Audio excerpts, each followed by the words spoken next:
আগামী 12ই ফেব্রুয়ারি আসন্ন ত্রয়োদশ জাতীয় সংসদ নির্বাচন। এ সময় ভোটারদের মনে একটাই প্রশ্ন, ভোটাররা কিভাবে তাদের ভোটকেন্দ্র খুঁজে পাবে? সহজেই একজন ভোটার তার ভোটকেন্দ্র খুঁজে পেতে পারে 4টি উপায়ে, যা হলো 1. Smart election management BD mobile অ্যাপ্লিকেশনের মাধ্যমে, 2. 105 হটলাইন নাম্বারে ডায়াল করার মাধ্যমে, 3. SMS এর মাধ্যমে, 4. ecs.gov.bd ওয়েবসাইটের মাধ্যমে। তো চলুন প্রথমে স্মার্ট ইলেকশন ম্যানেজমেন্ট বিডি অ্যাপের মাধ্যমে কিভাবে একজন ভোটার তার ভোট কেন্দ্র তথ্য খুঁজে পেতে পারে তা জেনে নেওয়া যাক। ত্রয়োদশ জাতীয় সংসদ নির্বাচনের ভোটারগণের যে ভোট কেন্দ্র সমূহ আছে সেগুলো আমরা যেভাবে পেতে পারি নির্দিষ্ট ভোট কেন্দ্র, তো সেক্ষেত্রে আমাদের প্রথমেই প্লে স্টোরে যেতে হবে। আমরা অনেকভাবে করতে পারি, তার মধ্যে থেকে একটা হচ্ছে প্লে স্টোরের মাধ্যমে, অর্থাৎ প্লে স্টোর অ্যাপের মাধ্যমে আমরা করতে পারি। তো প্লে স্টোর ওপেন করার পরে আমরা প্রথমেই সার্চ দেব, এখানে সার্চ বারে আসবো, সার্চ বারে লিখব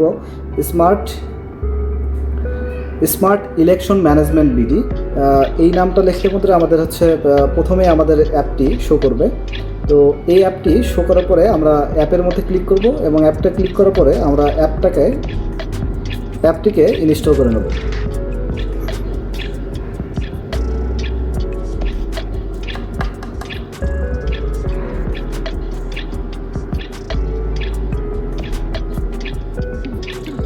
অ্যাপটি ইনস্টল করা সম্পূর্ণ হলে আমরা অ্যাপটি ওপেন করব। এখানে আমাদের যে স্মার্ট ইলেকশন ম্যানেজমেন্ট যে অ্যাপটি আছে সেখানে প্রথমে আমাদের বলতেছে ভাষা সিলেক্ট করতে, বা আমাদের এখানে ল্যাঙ্গুয়েজ সিলেক্ট করতে হবে। তো সেক্ষেত্রে আমাদের পছন্দ অনুযায়ী আমরা ল্যাঙ্গুয়েজটা সিলেক্ট করে নেব। আমি প্রথমত বাংলা সিলেক্ট করতেছি।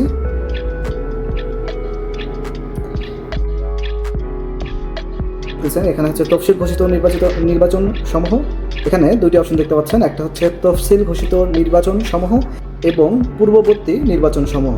তো এখানে আমরা বিগত সালের যে নির্বাচনগুলো হয়েছে সেগুলোর আমরা একটা তালিকা দেখতে পাচ্ছি, এবং ওপরে যে তফসিল ঘোষিত নির্বাচন সমূহ সেখানে আমরা একটি দেখতে পাচ্ছি, সেটা হচ্ছে ত্রয়োদশ জাতীয় সংসদ নির্বাচন।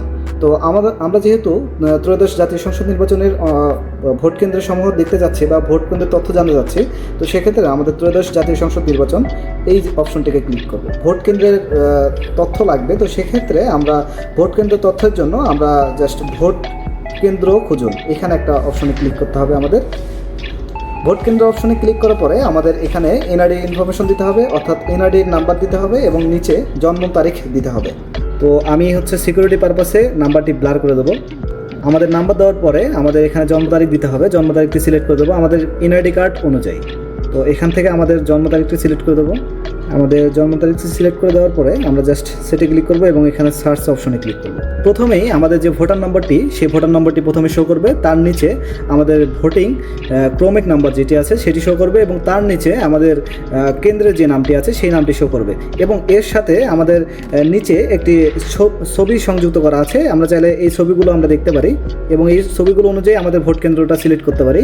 এছাড়াও আমরা চাইলে দিক নির্দেশনা, যে গুগলের একটি ম্যাপ এখানে আছে, সেখানে আমরা দিক নির্দেশনাতে ক্লিক করলে আমাদের পুরোপুরি আমাদের ম্যাপে নিয়ে যাবে, যেটা হচ্ছে গুগল ম্যাপে, যে গুগল ম্যাপের মাধ্যমে আমরা ভোট কেন্দ্রের লোকেশনটাকে সরাসরি দেখতে পারবো এবং সেখানে আমরা যাওয়ার জন্য বর্তমান অবস্থান থেকে আমরা যেতে পারবো। আমরা ক্লিক করার পরে আমরা পরিপূর্ণ রোডম্যাপটি দেখতে পাচ্ছি। তো আমরা চাইলে এখান থেকে স্টার্টে ক্লিক করার মাধ্যমে আমরা আমাদের ডেস্টিনেশন বা আমাদের যেখানে যাব আমরা সেটা আমরা স্টার্ট করতে পারি, বা যাওয়ার যে জার্নিটা সেটা আমরা শুরু করতে পারি। তো এইভাবেই আমরা আমাদের মূলত ভোট কেন্দ্রের সমূহ তথ্য আমরা জেনে পারি। এইভাবেই আমরা আমাদের ভোট কেন্দ্রের তথ্যগুলো আমরা পেতে পারি, বা আমরা আমাদের সহজ মাধ্যমে, আমরা অ্যাপের মাধ্যমে আমরা কীভাবে পাবো সেটা আমরা আশা করি বুঝতে পারছি। তো ধন্যবাদ সকলকে।